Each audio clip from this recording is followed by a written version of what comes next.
على سيد الأنبياء والمرسلين وعلى آله وأصحابه أجمعين، أما بعد، فأعوذ بالله من الشيطان الرجيم. بسم الله الرحمن الرحيم. إذا جاء نصر الله والفتح ورأيت الناس يدخلون في دين الله أفواجا فسبح بحمد ربك واستغفره إنه كان توابا. معزز حاضرین جمعہ، مسلسل 2.5 مہینے بلکہ پونے 3 مہینے سے آپ حضرات نبی کریم صلی اللہ علیہ وسلم کی سیرت طیبہ اور حیات مبارکہ کے مختلف گوشوں اور مختلف پہلوؤں پر گفتگو سماعت فرما رہے ہیں۔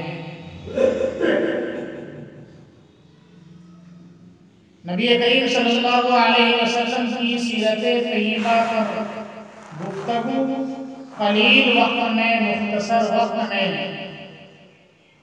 کرنا مشکل ہی نہیں بلکہ مشکل ترین ہے۔ یہ جمعے کے بیان میں 15 سے 20 منٹ میں آپ صلی اللہ علیہ وسلم کی سیرت کو بیان کر دینا، یہ کسی شخص کے بس میں اور کسی شخص کے اختیار میں نہیں ہے۔ لکھنے والوں نے، سیرت نگاروں نے، مقرروں نے، واعظین نے نبی کریم صلی اللہ علیہ وسلم کی سیرت بیان کرنے میں اپنی پوری زندگی صرف کر دی، اپنی پوری زندگی کھپا دی، لیکن نبی کریم صلی اللہ علیہ وسلم کی سیرت طیبہ کے بیان کرنے کا جو حق ہے اسے ادا نہیں کر سکتے۔ تو ہمارے اختیار میں یقینی طور پر یا مجھ جیسے ناکارہ سے یہ بات ممکن نہیں ہے کہ نبی کریم صلی اللہ علیہ وسلم کی سیرت کے تمام پہلوؤں کو آپ کے سامنے میں ذکر کیا جا سکے۔ مختصر وقت میں مختصر باتیں جو ہمارے لیے اور آپ کے لیے کارآمد ہو، مفید ہو، وہ باتیں بیان کی جاتی ہیں۔ گزشتہ جمعہ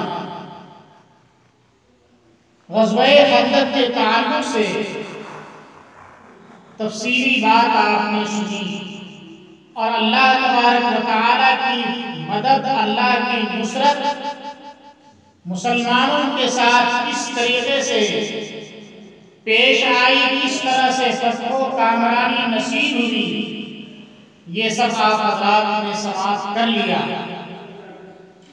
غزوہ خندق کے بعد اور بھی کئی غزوات ہیں۔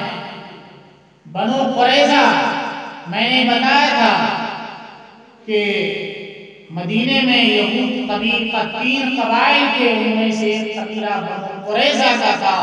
انہوں نے معاہدے کی خلاف ورزی کی تھی کسی خندق کے موقع پر۔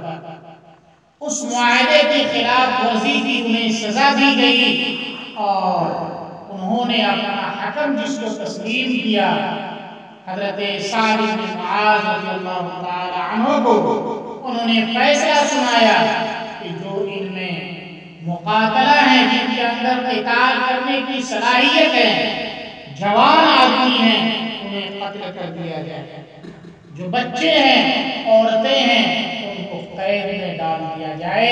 چنانچہ حضرت سعد رضی اللہ تعالی عنہ کے فیصلے کے مطابق فیصلہ۔ اس کے بعد قریظہ خندق کے موقع پر مشرکین میدان چھوڑ کر کے بھاگ رہے تھے۔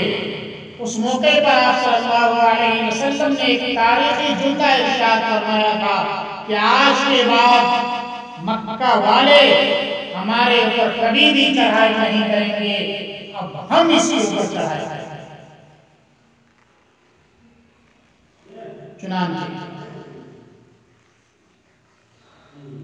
سن 6 ہجری میں نبی کریم صلی اللہ علیہ وسلم نے ایک خواب دیکھا جس کا تذکرہ قرآن کریم میں ہے. آپ نے یہ دیکھا کہ آپ اپنی صحابہ کی جماعت کے ساتھ مکے میں داخل ہو رہے ہیں اور اطمینان و سکون کے ساتھ عمرہ کر رہے ہیں. عمرے سے فارغ ہونے کے بعد اپنے سروں کا حلق کرا رہے ہیں. لَتَدْخُلُنَّ الْمَسْجِدَ الْحَرَامَ إِنْ شَاءَ اللَّهُ آمِنِينَ مُحَلِّقِينَ رُؤُوسَكُمْ وَمُقَصِّرِينَ لَا تَخَافُونَ کہ مسجد حرام میں تم داخل ہوگے اطمینان کے ساتھ. وہاں کے جو اعمال ہیں عمرے کے ان سے فارغ ہو کر کے تم اپنے سروں کا حلق کراؤ گے اور قصر کر. آپ نے جب یہ خواب صحابہ کے سامنے میں بیان کیا تو صحابہ اچھل گئے. یہاں رک کر کے یہ بات بھی آپ کو سمجھ لینی چاہیے کہ نبی جو خواب دیکھتا ہے وہ خواب نہیں ہوتا، وہ خواب وحی ہوا کرتا ہے. یعنی جس طریقے سے وحی کے ذریعے سے جو بات بتائی جاتی ہے وہ 101% صحیح ہوتی ہے، ایسے ہی جو خواب نبی کو دکھایا جاتا ہے وہ خواب وحی ہوا کرتا ہے، وہ خواب سچا ہوا کرتا ہے. صحابہ اچھل پڑے، خوشی سے مچل اٹھے کہ 6 سال کا طویل عرصہ گزر چکا ہے. اپنے وطن کو دیکھے ہوئے، کعبۃ اللہ کی زیارت کیے ہوئے ہم جائیں گے، کعبے کی زیارت کریں گے اور عمرہ کریں گے. خواب میں یہ تو دکھایا گیا تھا لیکن وقت کی تعین نہیں کی گئی تھی کہ یہ عمل کب ہونا ہے. صحابہ نے اصرار کیا اور صحابہ کے اصرار کے بعد آپ صلی اللہ علیہ وسلم صحابہ کی جماعت کو لے کر تقریباً 1400 افراد تھے مکے کی طرف روانہ. مشرکین کو اطلاع ملی کہ محمد اپنے لشکر کو لے کر کے ہمارے اوپر چڑھائی کرنے کے لیے آ رہا ہے. انہوں نے راستہ روکا. آپ نے فرمایا کہ وہ جنگ کے ارادے سے نہیں آئے ہیں، لڑنے کے لیے نہیں آئے ہیں، لیکن ان لوگوں نے بات نہیں مانی اور آگے بڑھنے نہیں دیا. حضرت عثمان رضی اللہ تعالیٰ عنہ کو آپ نے مکہ بھیجا وہاں کے حالات کا جائزہ لینے کے لیے اور ان لوگوں تک اپنا پیغام پہنچانے کے لیے کہ بھئی ہم صرف عمرہ کے ارادے سے آئے ہیں، ہمارا مقصد جنگ و جدال اور قتل و قتال نہیں ہے. ان لوگوں نے حضرت عثمان رضی اللہ تعالیٰ عنہ کو روک لیا اور کہا کہ محمد اور ان کے ساتھیوں کو یہاں نہیں آنے دیا جائے گا، آپ تنہا عمرہ کر لیجیے اور یہاں سے چلے جائیں. حضرت عثمان رضی اللہ تعالیٰ عنہ نے فرمایا کہ بھئی میں تنہا یہ کام نہیں کر سکتا. حضرت عثمان رضی اللہ تعالیٰ عنہ کو آنے میں تاخیر ہوئی. ادھر یہ خبر پھیل گئی تو عثمان کو شہید کر دیا گیا. آپ صلی اللہ علیہ وسلم نے صحابہ کو بلایا، بلا کر کے ان سے بیعت لی، جس بیعت کو بیعت رضوان کہا جاتا ہے. قرآن کریم میں اس کا تذکرہ ہے، ان الذین یبایعونک تحت الشجرہ انما یبایعون اللہ ید اللہ فوق ایدیہم، کہ جو لوگ آپ کے پاس ایک درخت کے نیچے بیعت کر رہے ہیں یہ در حقیقت اللہ سے بیعت کر رہے ہیں اور اللہ کا ہاتھ ان کے ہاتھوں پر. اور اللہ نے بشارت سنائی ان لوگوں کو جنہوں نے اس موقع پر بیعت کیا تھا. اللہ نے بشارت سنائی لقد رضی اللہ عن المؤمنین اذ یبایعونک تحت الشجرہ، کہ اللہ ان مومنین سے راضی ہوا جو آپ کے پاس درخت کے نیچے بیعت کر رہے تھے.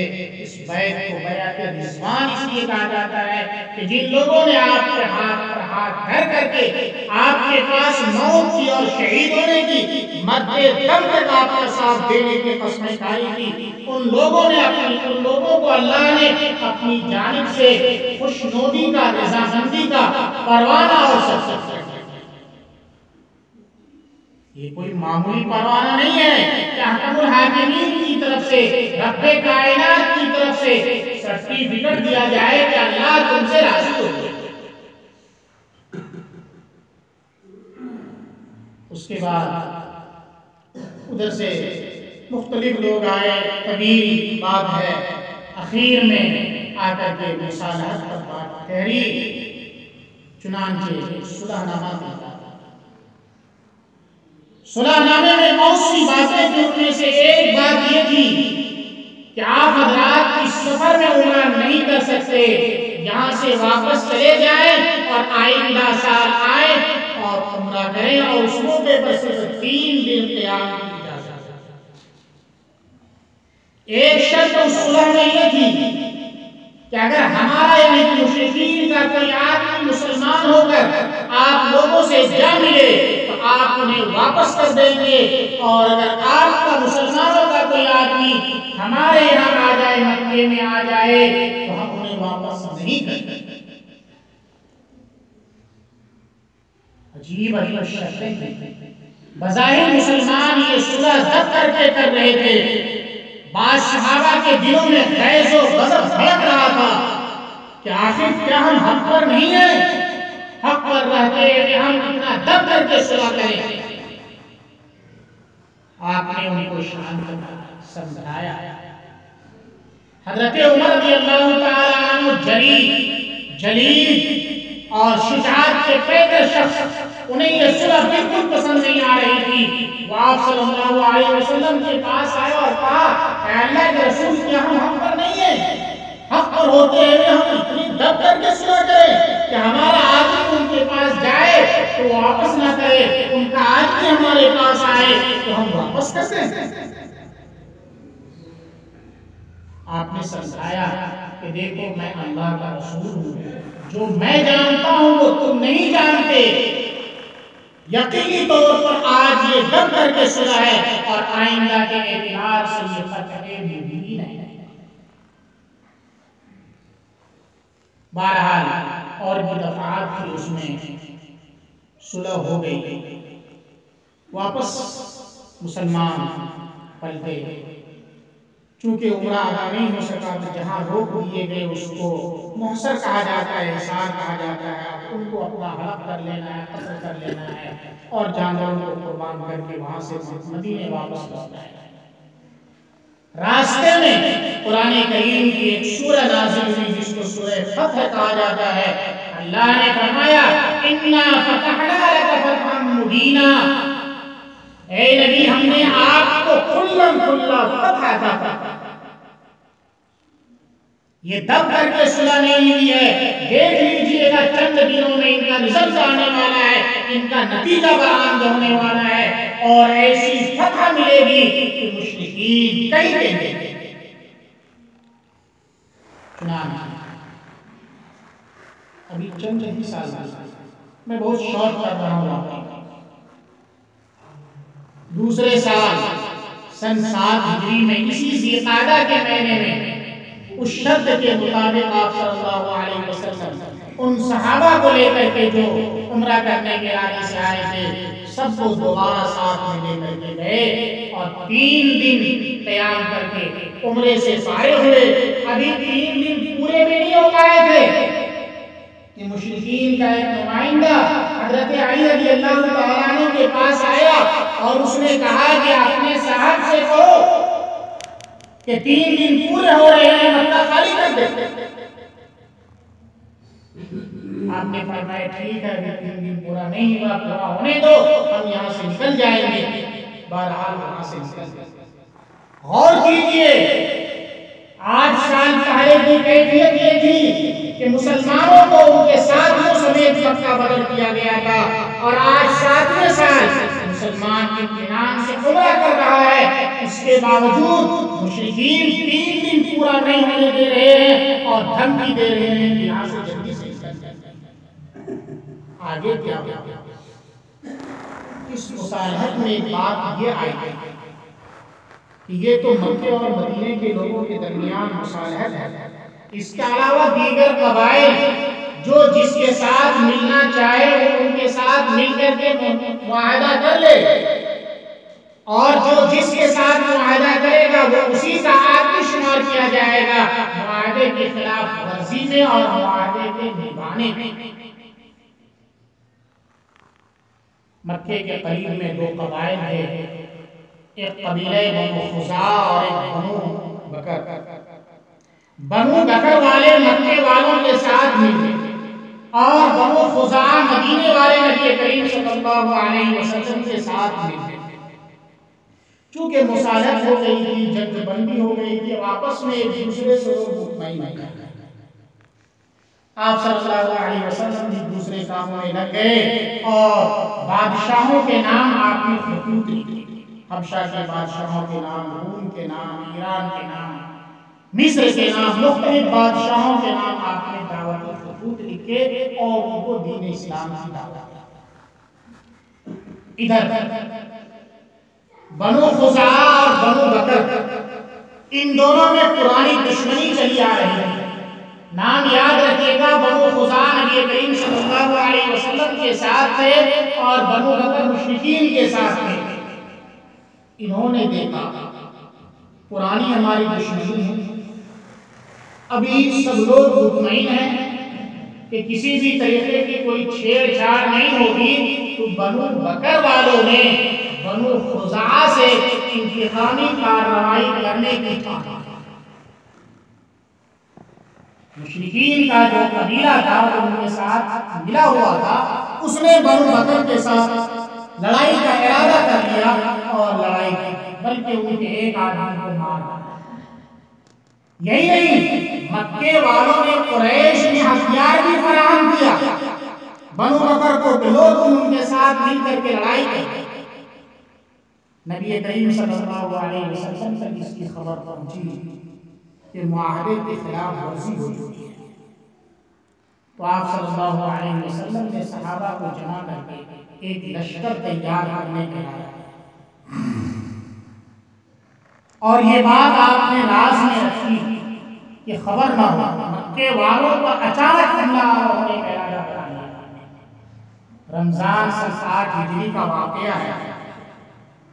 آپ نے 10,000 صحابہ کی جمعیت کو جمع کر کے اور مکے والوں پر چڑھائی کا ارادہ کیا۔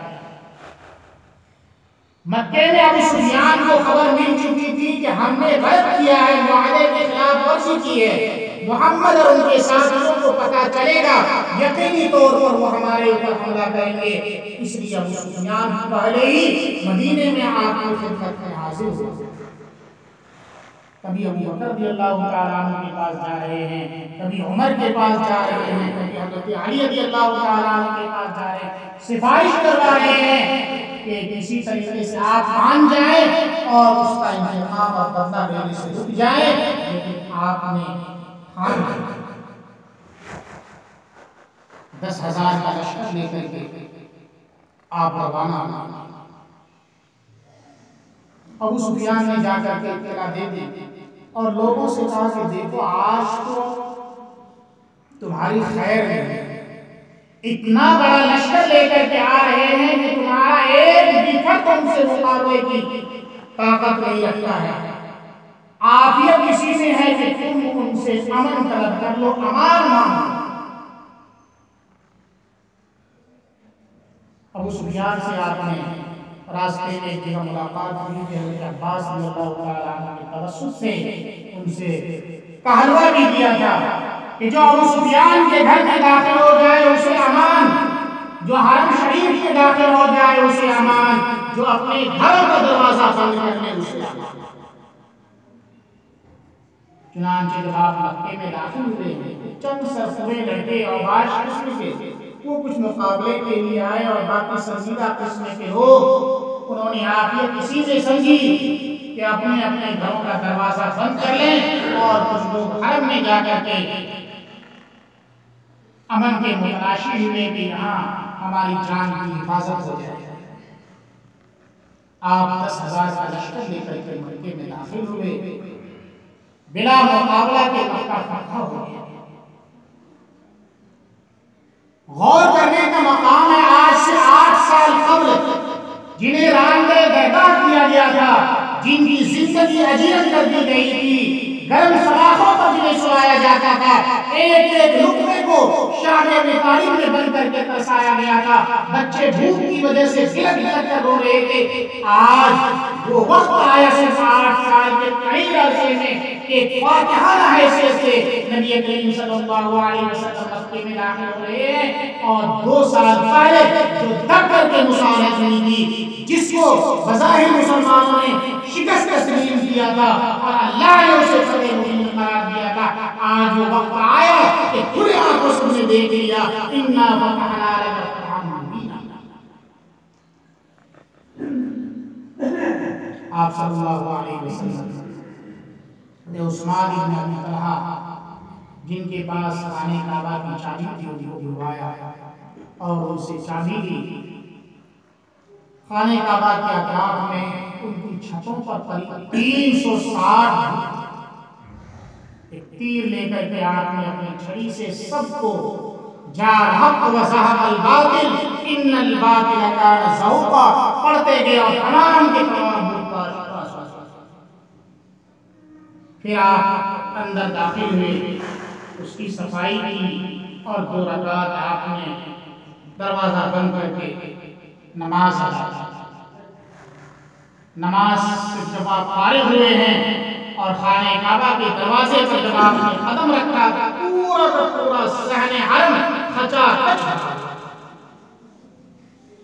مشرکین سے آپ نے اور جو لوگ مسلمان آپ کے ساتھ تھے آپ نے ان سے خطاب فرمایا، پوچھا آپ نے بتاؤ اے قریش آج تمہارے ساتھ کیا معاملہ کیا جائے گا؟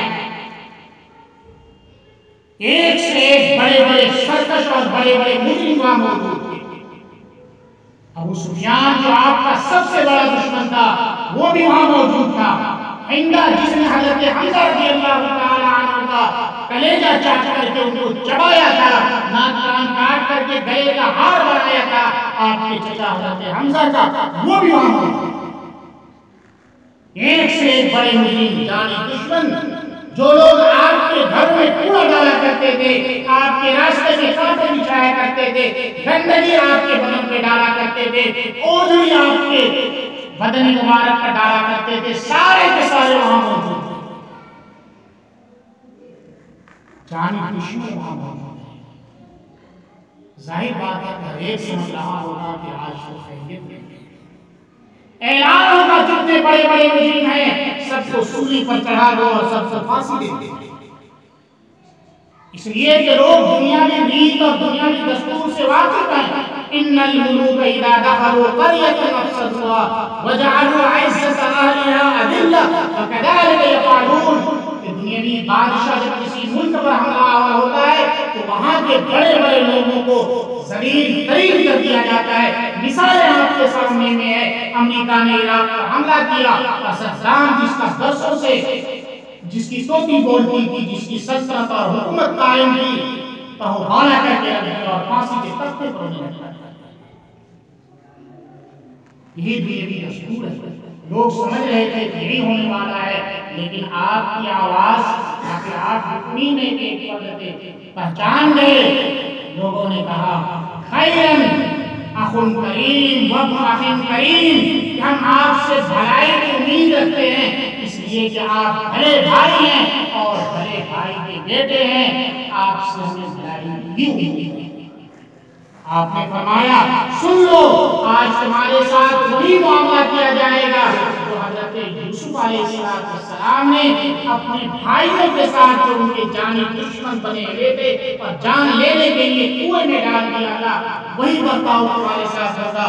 لا تثریب علیکم اليوم اذهبوا وانتم طلقاء، آج کوئی سرزنش نہیں کی جائے گی، کسی کی کوئی بات نہیں ہوگی، کسی کے ساتھ کوئی انتقامی کارروائی نہیں ہوگی، جاؤ سب کے ساتھ۔ اتنا بڑا اعلان، لیکن بعض لوگ واجب جن کا معاملہ اوروں سے مختلف ہوتا ہے، ان کے لیے یہی ایک علاج ہوا کرتا ہے کہ ان کا سر تن سے جدا کر دیا جائے۔